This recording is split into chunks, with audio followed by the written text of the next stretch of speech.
Coach Tony, Risling Podium Performance, and this is the final week of Squatober. I'm excited for this. I have no idea how today's necessarily going to go with the back squats, as I was up until like 3 o'clock in the morning watching the Jays-Dodgers World Series game last night. For us Jays fans, it ended in a little bit of heartbreak, but hey, 18 innings of baseball, nothing to be ashamed of there. And it's the World Series after all.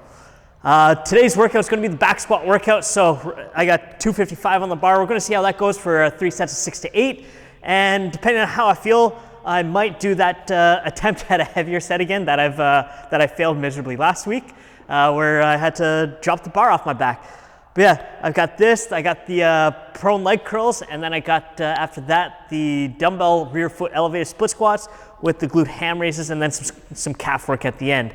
So if you like this type of content, please take a moment to like this video, subscribe to the channel, and leave a comment below. Yesterday, I loaded up a video on can you actually eat too much protein, and is it really something to worry about? I'll link that right up here. Anyways, time to hop into this. Okay, so primary focus here is going to be on the squats because the leg curls, they felt good all the way through all 3 sets. So I'm just going to show the squats one after another here. So first set, the first rep there, okay, my feet weren't in the right spot, felt that right away, readjusted.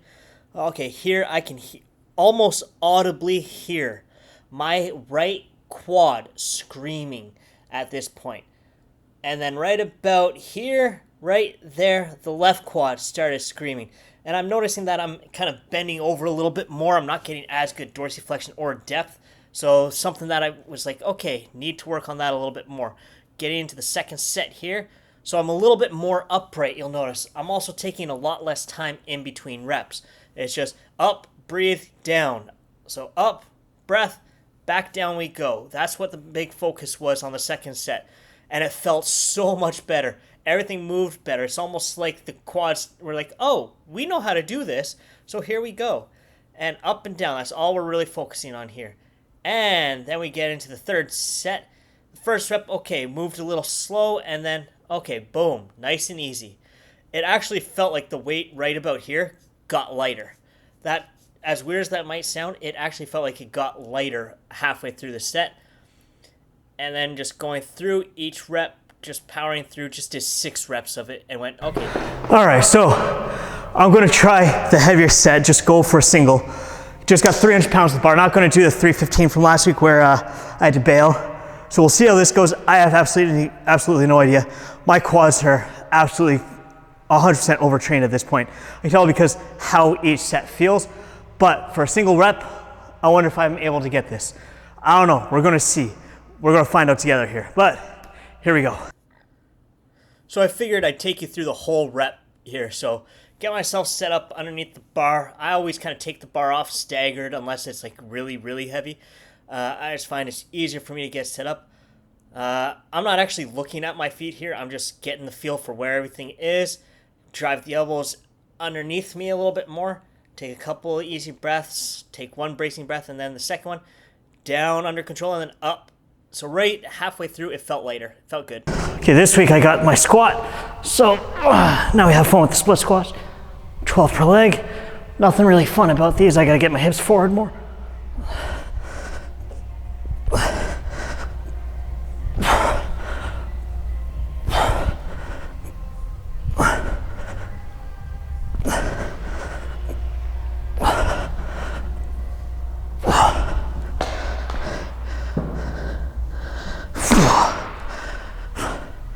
Oh, my right leg hurts.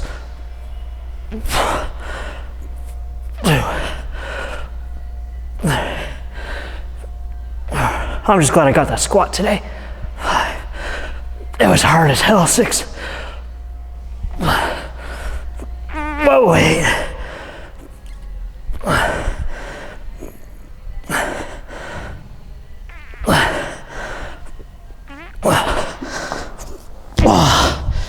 My quads are so angry right now.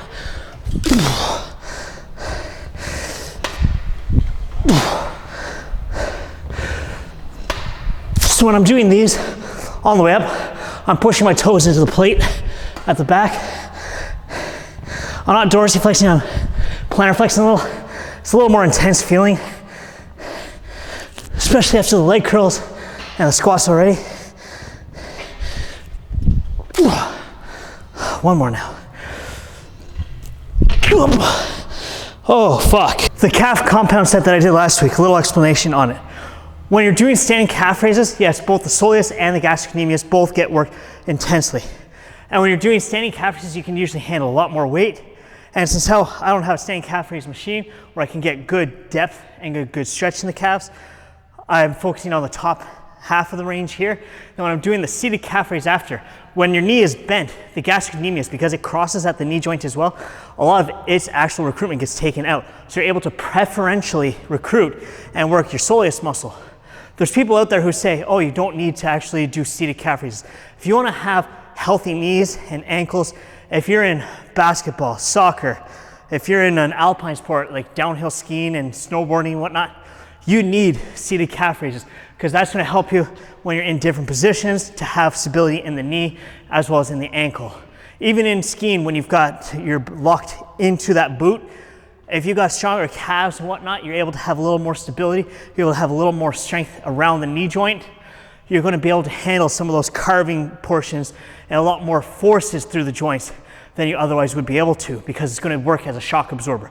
If you're in a running sport, football, soccer, track and field, this is going to help with that plantar flexion when you're coming out of the blocks, all that type of stuff. If you're just starting to accelerate, you're not always starting nice and straight. You're able to preferentially recruit that soleus so that it's not always being overpowered by the gastroc. And this way, you have a little more balance between the muscles so you don't end up with massive strength imbalances, even in the same muscle group areas. Now, I'm going to be doing 10 to 12 reps here, and I'm aiming to get 20 over there. You take it out just like a squat. Little shuffle back and then up, up. Try to get up onto the big toe as much as possible.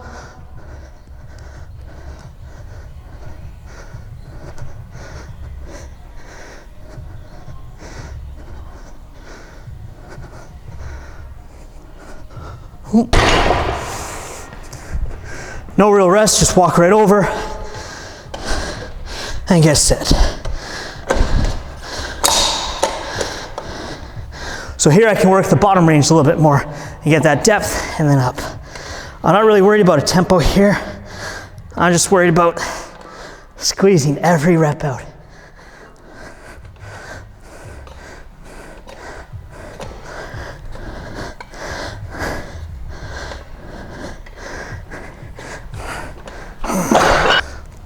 So remember, when you're doing calves, they don't need much rest.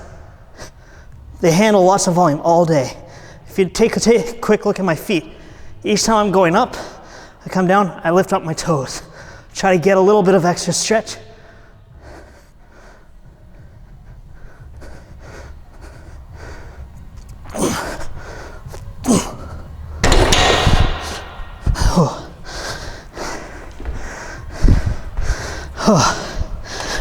And the seated calf raise, this is just survival on this last set. So I've done this is set 3. This is tough at this point. They're seizing up. Sit up nice and tall. Don't lean forward, don't lean back. If anything, lean forward a little bit.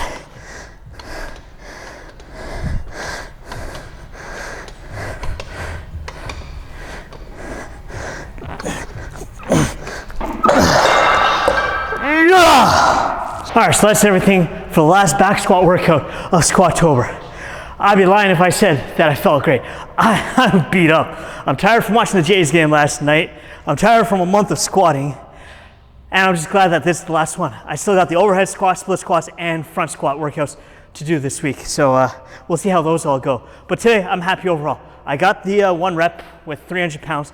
I felt like I actually could have done more. Like once it started moving up, it was starting to feel like it was feeling good. Last week, the legs just had nothing in them at all. I got to the bottom and they were like, no essay, you ain't moving anywhere. This week, it was like, okay, let's go. So sometimes strength is, I call it a bit of a fickle bitch at times. Because sometimes you might feel great, no strength, you might feel terrible, loss of strength. It's weird how adrenaline can also kick in at weird points in a workout.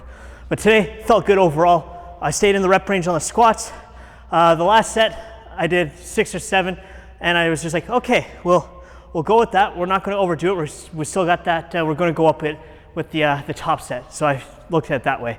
The split squats felt good. The glute ham raises, those, my hamstrings are feeling that right now. The great thing is I don't really overwork my hamstrings during this cycle.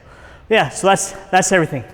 My post-workout is going to be 2 scoops of ATP Labs grass-fed whey, a half scoop of the Greensmith whole food mix, and 5 grams of creatine monohydrate from Clean Athlete, as well as about 15 grams of pentacarb from ATP Labs. Just a little bit of carbs to get in me to help recover a little bit. Yeah, I'm doing 2 scoops of protein just because I feel I need a little extra recovery.